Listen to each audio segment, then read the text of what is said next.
We've done some exterior races, the Chicago Tribe, Rev 3 a couple weeks ago. Race day preparations for me are going to depend on the race. The biggest difference today was there was no time to warm up. Working with the athletes has given me the ability to really focus my training and give me specific things to make me a better athlete.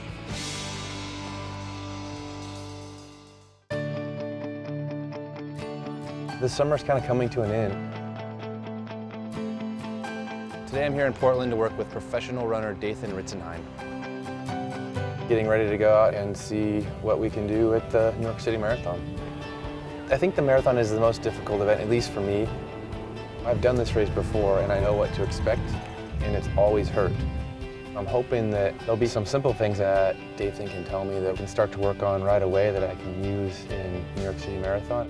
In 2009, I broke the American record for 5,000 meters and won a bronze medal at the World Half Marathon Championships. My marathon PR is 2:10 flat, which is about 4:57 per mile. How's it going? How's it going? I'm Dathan.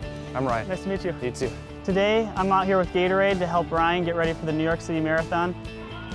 New York City is different from every other marathon. It's slow, it's all concrete, the road's uneven, it's hilly, and so a lot of times people struggle with the balance there, and I have myself as well. So you have to really prepare right and be as ready as you can for it. I think one of the deficiencies I have is how do you properly warm up for anything, a triathlon or a marathon, any kind of endurance event? I think a lot of age groupers don't understand warm-up at all, especially when you think of a distance like a marathon, but it makes a huge difference. We started out the whole day getting a few minutes of running beforehand just to kind of get the blood flowing to the muscles before we started doing the things that really target every single muscle.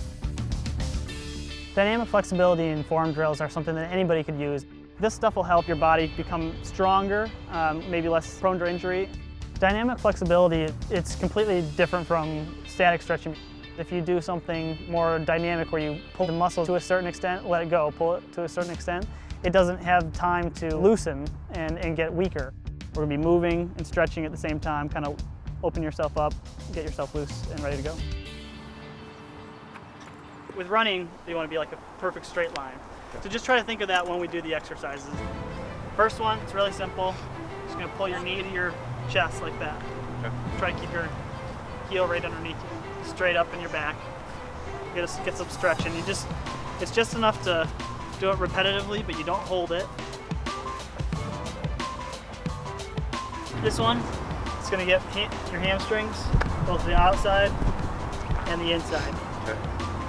Go pigeon-toed, touch them down, out. Switch back and forth. In, and out.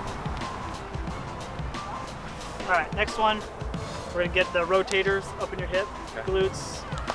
Grab your leg and pull it. You should feel it stretch across your glutes. Try to stay upright as well.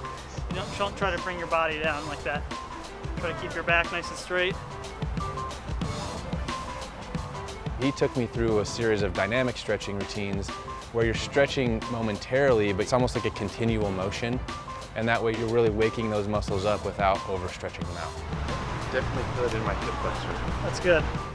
Usually for a warm-up for myself, I usually start to warm up about an hour beforehand. You definitely don't want to have a period of 10 minutes or so where you don't do anything, because then you're just going to lose all the warm-up that you already had. I do these things probably 5 days a week. It's almost like coffee, like it wakes you up. After the dynamic flexibility, you go right into the form drills. Each one of the drills is really to target a specific area. They try to target every single piece of the puzzle that makes a good running form.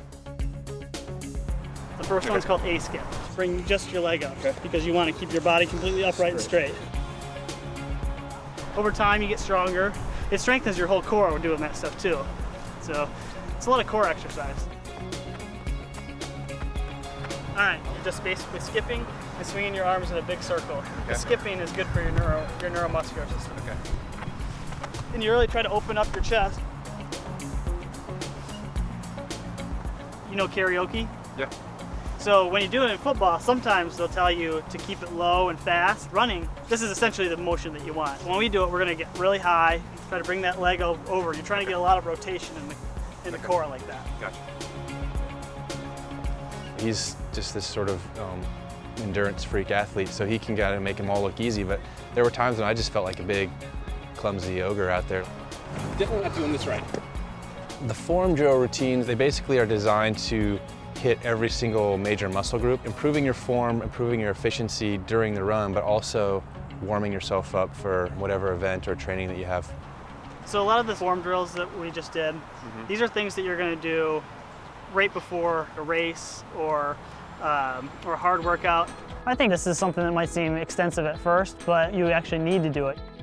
Simple stuff, dynamic flexibility, form drills, that kind of stuff, it can make a huge difference. Straight up. Run the marathon like this?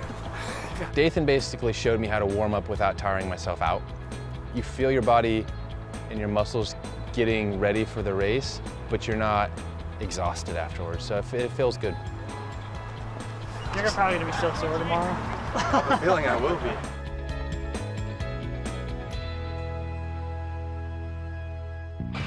All right, let's do it. My name is Shalane Flanagan. I'm an Olympic bronze medalist on the 10K on the track. Today, I'm going to take Ryan on my favorite course for preparation for conquering the New York City course. She's a pretty good person to talk to considering her first New York marathon was last year and she finished second. No one's born a marathoner, you have to work at it.